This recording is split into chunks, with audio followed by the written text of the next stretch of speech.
Prop guards. I don't like prop guards really. They don't make things fly very well, and generally they shouldn't be needed. If you're flying off a smooth surface, then the takeoffs are going to be fine. If you're on rough ground, you can always take off a flight box or take a piece of wood. I have a plank of wood I take for it, just so you've got smooth surface to take off from.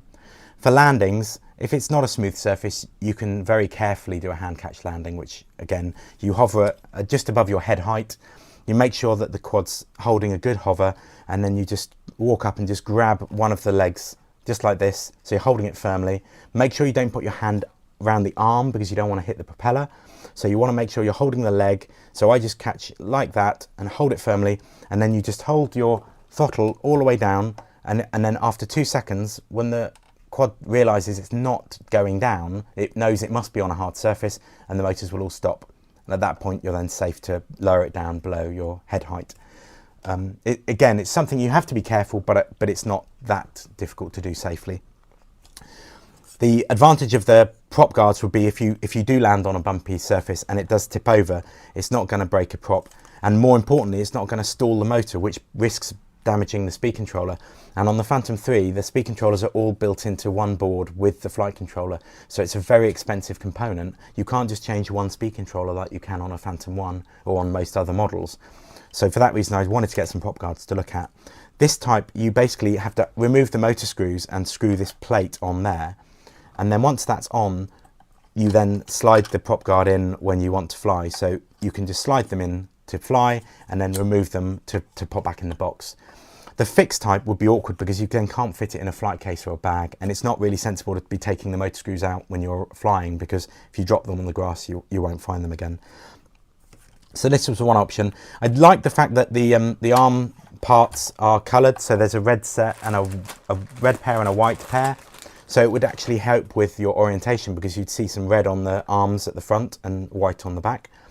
But they are quite chunky looking, and you would have to cut your case or bag out to clear that with the foam. So those I'm not over the moon about, but I can see they're useful for some people.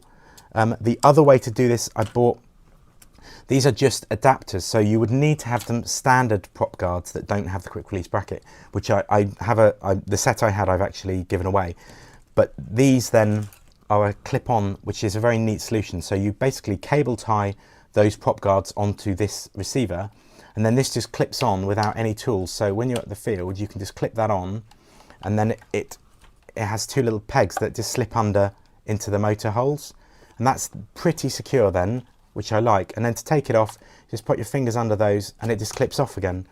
Now what I like about this is that there's nothing you bolt to the quad, so you can quickly fit them at the field and remove them.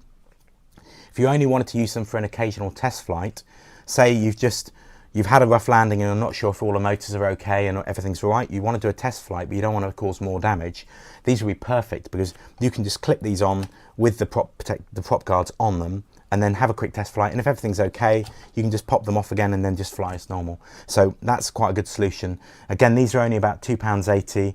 They're the adapters. You have to buy the prop guards separately. Again, they're only a couple of pounds. Or you can get this type, which is about £5.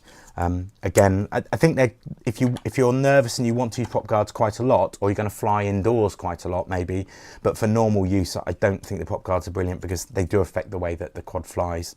The wind catches them, they act like a sail. And also I think they make it big for carrying around, so it's not brilliant for that.